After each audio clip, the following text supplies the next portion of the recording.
Guys, I've been an entrepreneur since freshman in high school. That's 3 decades of entrepreneurship, and I've been a real estate investor since 2006. And I've never borrowed money from a stinky banker or put anything on the credit card. I use creativity, imagination.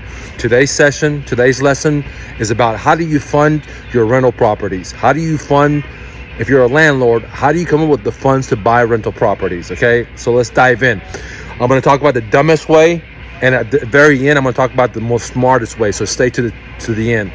The very first way to fund for your rental properties as a landlord is just to go to a stinky banker and say, can I please borrow some money so I can become a real estate investor? And sometimes they'll let you borrow money, but there's a couple of major problems with that. Number one, the bankers usually will allow you only so many properties, usually anywhere from 4 max. They'll let you borrow money. If you have good credit, you have the down payment, okay? The second problem with borrowing money from a bank to buy rental properties is that the bank is going to want you to sign your life away. What do I mean by that? Not only do you have to sign a deed of trust that says, look, if you default, they're going to come after the collateral, but you're going to have to sign a promissory note that says, look, if you default, not only are they going to take your property, but they're going to ruin your credit. So it's like a double whammy, okay? Double no. So simply put, borrowing money from a bank is the dumbest way to get into the rental properties if you're looking to buy single residential homes, because there's a limit and then the bank's got you by the throat. If you do anything wrong, they'll take your property and they'll come after you personally. The second way to fund for rental properties is just to use your own cash, okay? A lot of people have their own cash. They have a couple $100,000 and they'll buy properties, fix them, flip them, or buy properties and rent them out. The problem with that is that, there's only so much cash you have. Even if you have $10 million, there's only so many properties you can buy. If you have $100 million, there's only so many properties you can buy. So using your cash is not the smartest way to buy rental properties, because eventually you're going to run out of cash, and then if something happens, you're not going to have enough resources to cover the monthly payments, or if there's a fire or if something breaks in the property, the AC, you're going to need capital to fix the property. The third way to fund rental properties as a landlord is what I see a lot of my Middle Eastern friends and students do. If they're Arabs, if they're Pakistani, if they're Indian, if they're Persian, what they'll do is 4 or 5 brothers will get together and they'll come up with the money and they'll buy a rental property, okay?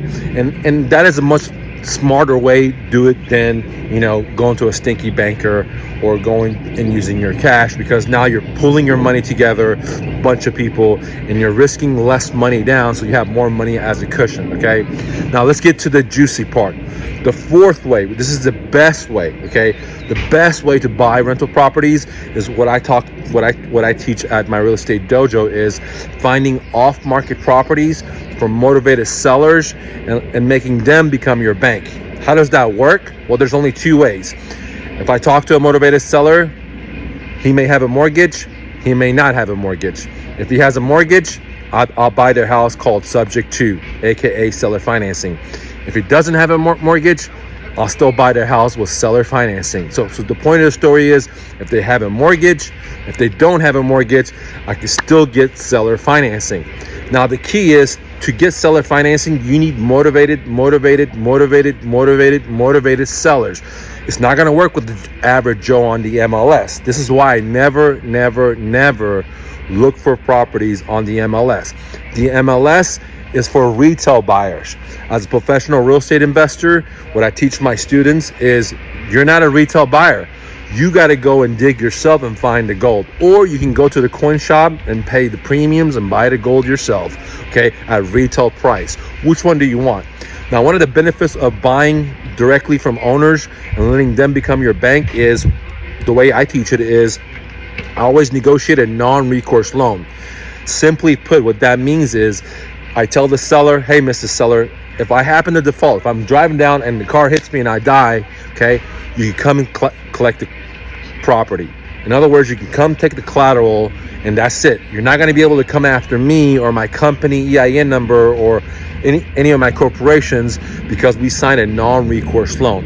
What that means is, they can't hurt my credit, they can only take back the property, which sounds really, really fair, okay? Now, one of the other benefits of buying with seller financing is that I can get as many properties as I want. I don't have to ask a stinky banker, please, can I get another property? I don't have to worry about my debt to income ratio. I don't have to worry about my credit. I don't have to worry about how much money do I have to put down. I don't have to worry about any of this stuff because the seller is going to finance the loan for me. If they have a mortgage or if they don't have the mortgage, it does not matter. The seller will become my bank. Now, there's only two types of sellers that will do seller financing in the motivated category. You have financial motivation and emotional motivation. Simply put, financial motivated people are people that lost their jobs or they're behind on their payments, things of that nature. Emotionally motivated sellers is where the juicy is. They're the juiciest deals. A lot of emotionally motivated sellers that I have talked to, that I have negotiated deals with, they're financially doing really, really good. But emotionally, they just can't deal with the rental property anymore. Maybe they inherited a property and they don't want it. Maybe they live in a different state and their family member died and they don't want to deal with that emotional headache. Maybe they're accidental landlords, they're making $200,000 a year and they don't want to rent it out, or they try to rent it out and they got burned and they just want to get out of it. So emotionally motivated sellers are the cream of the cream. They'll give you the best deals. What do I mean? You can buy houses with significant equity in them if you find a motivated seller that's emotionally motivated. Now, financially motivated sellers are what I call the lower hanging fruit. There's a lot of motivated sellers that are financially motivated. One pool to look for is pre-foreclosures.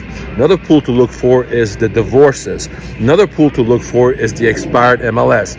All these pools that I just talked about, there's going to be motivated fishes, home sellers swimming there. And all you got to do is just cherry pick the best deals for yourself, even if they're financially motivated. Now, a financially motivated seller does not mean that, it has to be a bad deal.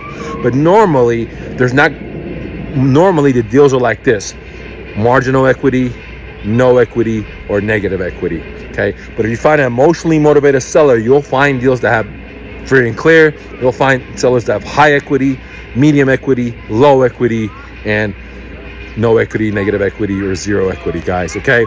So remember the 4 ways to fund your real estate property. If you want to find the properties yourself, then go to myrealestatedojo.com, click on start. I'm giving you my seller financing course for free. I show you how to find motivated sellers in your backyard. I show you how to negotiate, how to talk to them, how to structure a deal. It's all totally for free. I'm giving it to you for free because I have love for you. Don't take no for an answer, guys. Click the like button, and always remember, you're braver than you believe, stronger than you seem, smarter than you think, and twice as beautiful as you ever imagined. Romy. Peace, guys.